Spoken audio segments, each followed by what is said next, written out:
Good evening, everyone. My name is Duncan Forbes. I'm the director of the Fotomuseum, and I'm here this evening with Professor Elisabeth Bronfen from the English Department at the University of Zurich. She's just about to give a guided tour through our exhibition, and I think in particular address aspects of Strand's American heritage, his American legacy, and the kind of cultural impact on him from the environment in which he grew up in the United States. And I'm going to just ask Professor Bronfen a few questions about the exhibition before we go in and do the tour. Welcome, it's nice to have you here. Thank you. Thank you very much for coming. I guess the first question that really interests me is Strand's urban work, the early work up to 1916 and the emergence of his kind of avant-garde impetus in his photography, and then of course the film Manhattan. Manhattan is an early film in terms of the presentation of the city, at least in relationship to European cinema. And I'm just wondering what the influences are on Strand in relation to these, both the photography and the film, coming out of his engagement with American culture. Mm-hmm. I think it's important to position Strand in, it's not just any urban center is New York City. That is to say, it's the city that more than any other city is the city through which immigrants move. There is Ellis Island.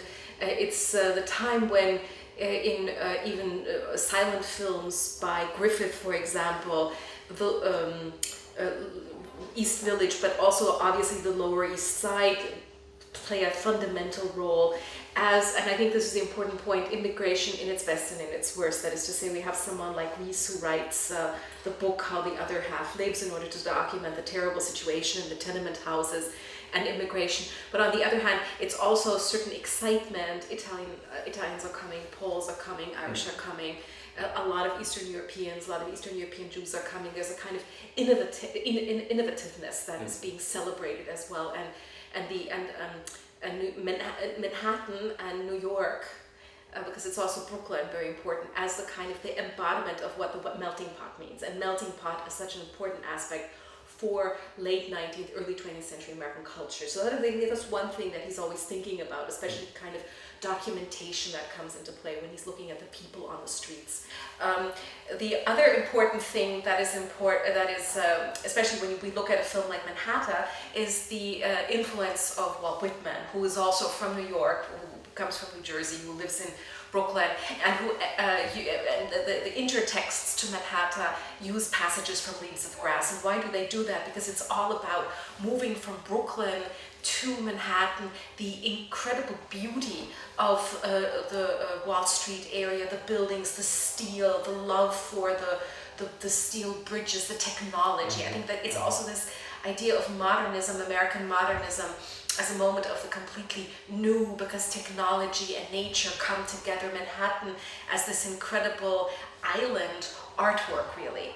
And that, I think, is what you also see in that early work. He's interested in a certain formal language that has to do with these very modern, new technological cities as we know them from the beginning of the 20th century. And so the city is the kind of quintessential expression of American modernity. I would say so. That Strand is interested in pursuing. Yes. And he's not alone in doing that. No. I mean, his references would be people like Dos Passos with a book like Manhattan Transfer. Many, in fact, are interested in kind of people coming together, something new being made there, kind of an optimism in the sense also of breaking out of what was before, which is the Gilded Age, very heavy, very lots of cloth, everyone kind of tied to their positions. There's a kind of freedom in these cities. I think we tend to forget that, how incredibly liberating it was, not just for the immigrants who come over, but for people from all over America to move to the cities, which then also become cultural centers and artistic centers. And the politics behind this, is there a politics? Is it a kind of liberal progressivism? I mean, how does one address that? I mean, we have to think of Strand as a kind of left-wing, whether Communist Party card holder or not is less important than that he belongs to that part of American modernity that's interested in the democratic, that's interested in mass culture in the sense of mass paperbacks, opening the museums to the masses, the public library. All of this is part of this idea. We want to give as much culture and as much self-expression and cultural expression to as many people as possible. Thus the urban centers are also so important, because that's where so many people are and so many people can interact. But Strand then loses faith in the city in a sense, as a kind of cultural form, in that the city kind of drops out of his work increasingly. I mean, it reappears a little bit in the Ghana work towards the end of his life, but he tends to later on in his career focus on small environments, small towns. I'm just wondering why there's this kind of peak early on in his interest in the city and it then vanishes.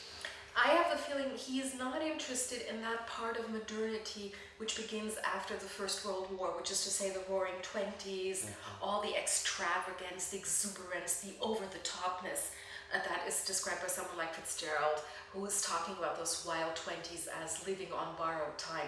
I think that that's the moment when everything connected with the urban world is of less interest to him. That's the moment when he moves to New England and looks for a different type of democratic American culture, namely in those small New England towns that for him are a different American history. Yeah, because actually one of the contradictions of the 30s, for example, is that it's actually also a very commercial decade. So, I mean, certainly in the European context, you see the rise of commercial advertising very dramatically during that period. And that, I mean, that's true in America as well. In the 20s and 30s, that's when there are enough, especially women, in the middle classes to be able to buy luxury goods. That's when the whole shop window decoration begins, when stars really begin to sell products, when the fashion photography and commercialism come together. You have fashion, you have art photography.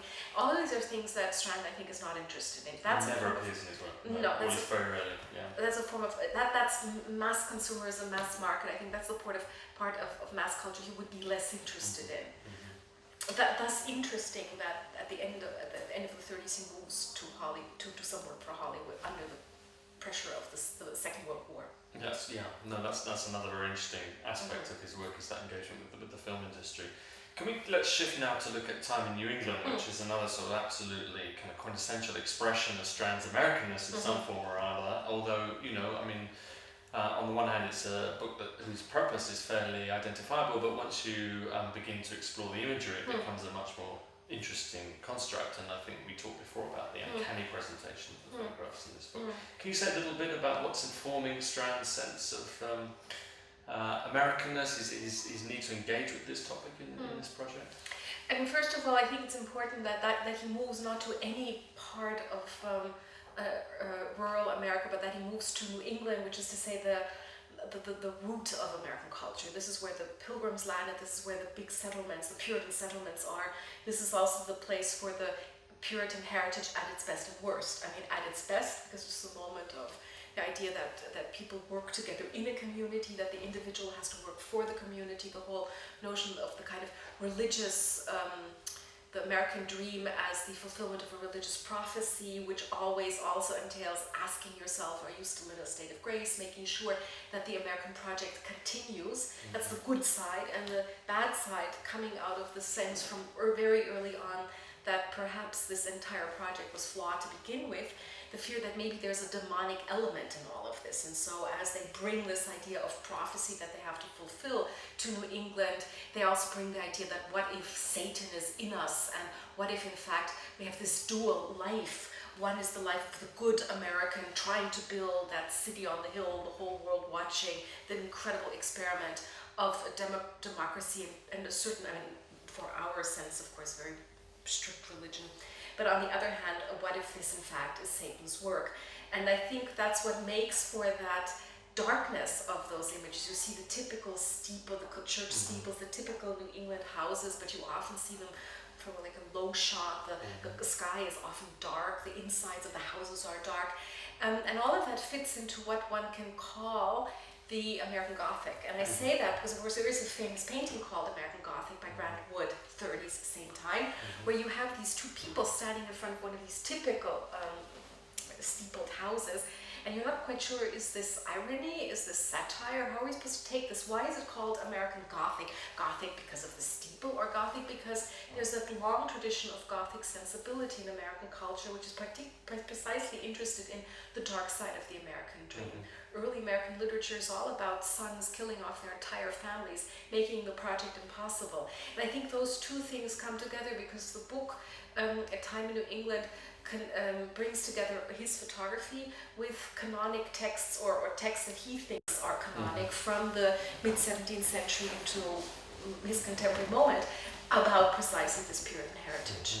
What interests me about Time in New England is this focus on the small community, on the kind of democratic roots of the local environment, which seems to me to be quite different from other forms of political expression that one often associates with the left, particularly the communist left, where the urban proletariat are the force of change. You don't get any sense of that in Strand.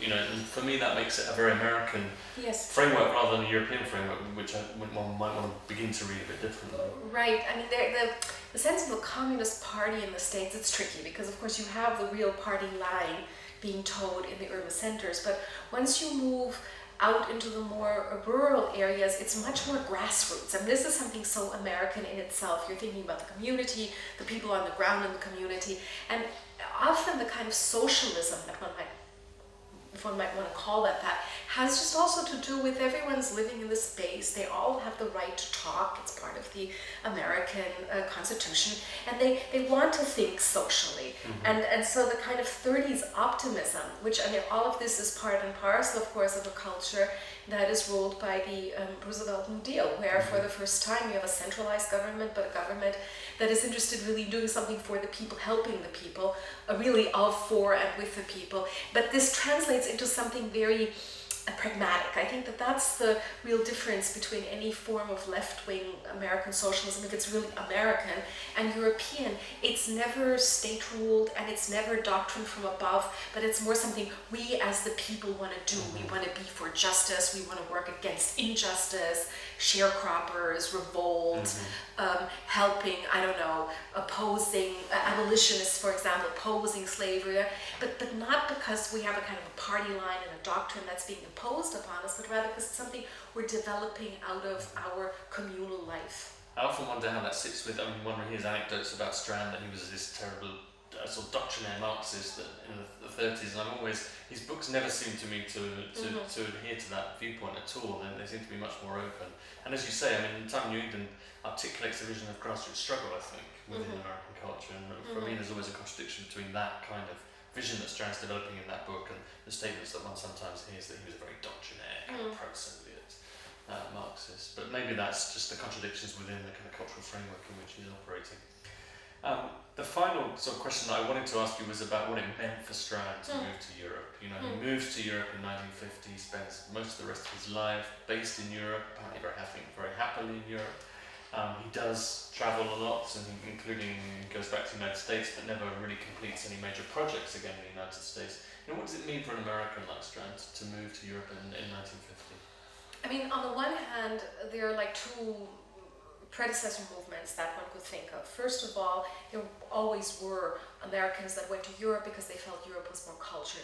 This is true in the 19th century, and of course it's true for the expats in the 20s and 30s. Partially they were there because of the war, but partially because they felt there I can do the art, watch the art, live the kind of cultured life, live a more leisured life than I could in the States. So it's not as though no one ever moved to the States or moved to Europe and stayed in Europe. I think that's important to bear in mind. And the second thing, of course, is it's kind of like a reverse American dream. I mean, the idea basically is for Europeans to come to the States. And it's rare, but not entirely unheard of, that people then reverse that role, the route of emigration. So when he leaves the States in 1950, at the same time that the Alger Hiss trial and his being found guilty for espionage occurs. This is the time when someone like Joseph Losey also leaves the United States, never to come back. Quite a few artists and filmmakers do the same. I think it's the idea, and maybe another person that one might want to mention would be someone like James Baldwin, who leaves because he's black and who knows that in France he has a much better chance at being recognized. So many jazz musicians do the same. I think it's the idea that Europe, although it's the old world, is also a more tolerant world, which is true for expats. It's probably not true for a lot of Europeans. I think that's the important thing to bear in mind. The 50s were not fun in most of those European countries, but for expats coming over as foreigners, never becoming French or German or Italian, I do think it's almost like a next step to the American dream. This is the place where I can realize my dreams in a way that I can't in the US, either because it's so obsessed with money making that one has no freedom, or in the case of Strand, because of his political leanings and the McCarthy witch hunt that's going on at the time. And so what happens to his idea of patriotism in this move? Does it vanish, or is it difficult to... I would say American patriotism is this very strange, again, very grounded sense of love for one's country. It's not as ideological as just a feeling, and I would actually say it's the logical continuation of a patriot who feels that he cannot work in the country in his country, but he basically continues with the same attitude, only now he's doing this in Europe or he's doing it in Africa. I think one could even say that it is out of patriotism, in the sense that I, as an American, and part of that patriotism is I must speak as an American, this idea of individualism, again, something you get from Whitman.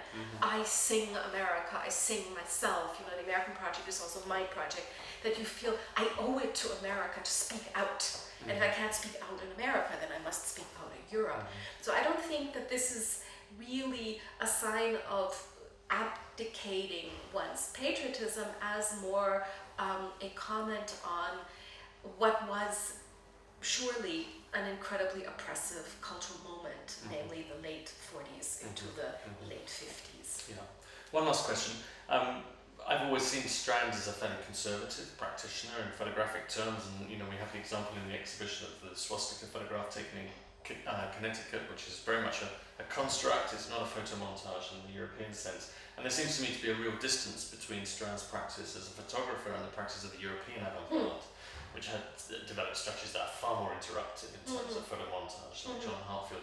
Strand seems to me to be wedded to large format, middle format cameras, the purity of the negative, the purity of the translation of the negative to the print form. Is that something that's a peculiarly American characteristic? I mean, there does seem to me to be this quite conservative strand to American documentary practice in the 30s, technically conservative, and less disruptive in the sense that one would find amongst the European avant-garde, less kind of interruptive in terms of trying to create kind of cognitive dissonance. I mean, I'm tempted to say, or another way, I've always thought of this disjunction, this fragmentation, the collage techniques, the breaking apart of bodies in European avant-garde as some response to the First World War and the incredible destruction of countryside and the people. And of course, although the American troops, Americans lost a lot of men in that First World War, it is so significantly less than the Europeans lost, and it wasn't in their home territory. It was kind of like the boys went over and then they didn't come back, or they came back wounded. But overall, I think this incredible sense of jarredness that the First World War produced, which then moved into Dada, into Cubism, into Futurism, that never really happened in the States. And so my sense is that in an odd way, there's a form of neo-romanticism in American modernism that you don't find quite like that in European modernism. It's as though the modernism there was almost a return to, as I said before, people like Whitman, who writes in the 40s, 50s, to even transcendentalism. If you look at the nature photography, that could just as well pick up on the writings of Thoreau and Emerson, and that this idea of breaking things apart, of showing everything in their ugly distortedness, is not something you will find as much in American visual culture, and actually probably not even in American literary culture. I mean, you find text montaging, but somehow there's always a kind of wholeness again. Kind of, there is the idea that this is a progress, that this is moving towards something, that bits and pieces are coming together, but we're moving forward. It's still part of a dream. It's still part of a whole country. It seems to me that America comes out of the First World War far less critical of itself, far less torn about itself than the European countries. And of course, they elect a very conservative president. And I mean, the real political innovation in the US doesn't happen until 1933 with Roosevelt. Elizabeth, thank you very much indeed. I'd love to go on longer, but I can hear the audience gathering in the exhibition hall. We're just about to go into the exhibition hall and you're going to take us around on a tour. Okay. That's actually fascinating. I mean, I think I've always felt that to understand Strand properly, one needs to understand a lot about American culture and where he's coming from. I think it's not enough just to see him as a kind of Europhile photographic figure. So I think that's a really fascinating introduction. Thank you very much indeed. Thank you. And we will now move forward into the exhibition. Thank Very you. Good.